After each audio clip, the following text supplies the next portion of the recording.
taking today your structural mechanics class.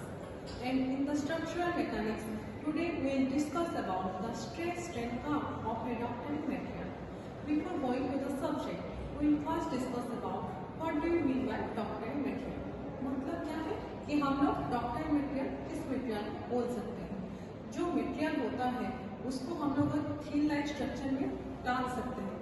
Like जो plastic हो गया, प्लास्टिक आप लोग क्या कर सकते हैं, खींच के उसको थोड़ा सा लंबा कर सकते हैं. वो मटेरियल हो गया, या तो स्टील हो गया आपका, या तो आप लोगों का सिल्वर हो गया, जो मटेरियल है आप लोगों का इजीली खींच सकता है, तो उस मटेरियल को हम लोग बोल सकते हैं डक्टाइल मटेरियल. अभी हम लोग जानते हैं ब्रिटल मटेरियल. ब्रिटल मटेरियल क्या होता है, जो चीज को हम लोग अगर कुछ लोड देंगे वो इजीली ब्रेक कर जाता है, उसको हम लोग बोलते हैं ब्रिटल मटेरियल. बट आज टुडे हम लोग किसके बारे में डिस्कस करने वाले हैं, डक्टाइल मटेरियल के बारे में. तो डक्टाइल मटेरियल मैंने बोल दिया कि डक्टाइल मटेरियल क्या होता है. तो अभी हम लोग जानेंगे कि डक्टाइल मटेरियल का स्ट्रेस एंड स्ट्रेन कर्व कैसे बनाया जाता है. तो वो जो स्ट्रेस स्ट्रेन कर्व है आपका स्पेशली देखेंगे आप लोग 6 पॉइंट आता है. तो ये एक पॉइंट को मैं अभी आप लोगों के सामने डिस्कस करने वाली हूँ. तो ये जो 0 पॉइंट है इस तरफ से आपका जाता है स्ट्रेन एंड इस तरफ से आपका स्ट्रेस हम लोग दिखाई देते हैं. तो ये जो 0 to A पॉइंट है, 0 to A पॉइंट जो आपका है वो आपका है प्रोपोर्शनल लिमिट.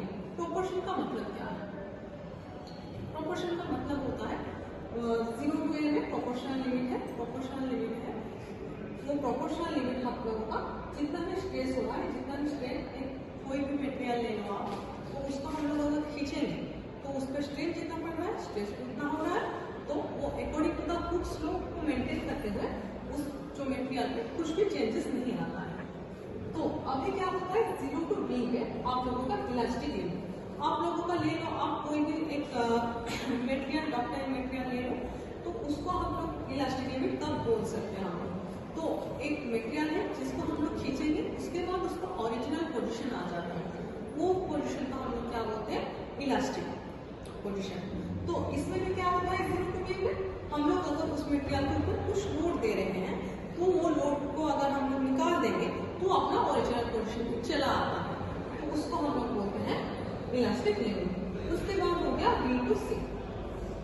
ये क्या आपका रहता है ईल्ड स्ट्रेस पॉइंट, अपर ईल्ड स्ट्रेस पॉइंट. तो यहाँ पे क्या होता है, अगर हम लोग क्या करते हैं मटेरियल में कुछ अगर ज्यादा लोड देते हैं तो क्या होता है वो डिफॉर्म कर जाता है कुछ पॉइंट, तो उसको हम लोग बोलते हैं ईल्ड पॉइंट. तो C से D तक जो है वो आपका, ये आपका है लोअर ईल्ड पॉइंट, ये आपका है अपर ईल्ड पॉइंट. उसके बाद क्या आता है D पॉइंट पे क्या आता है, एक अल्टीमेट स्ट्रेस पॉइंट आता है. अल्टीमेट स्ट्रेस पॉइंट हम लोग किसको बोल सकते हैं, जो ब्रेकिंग पॉइंट के आगे वाला सिचुएशन होता है उसको हम लोग बोल सकते हैं अल्टीमेट स्ट्रेस पॉइंट. उसके बाद क्या होता है the last situation is a breaking और रप्चर पॉइंट, जहाँ पे क्या आपका मटेरियल ब्रेक कर जाता है उसको हम लोग बोलते हैं ब्रेकिंग पॉइंट. तो that's about today's class. Thank you.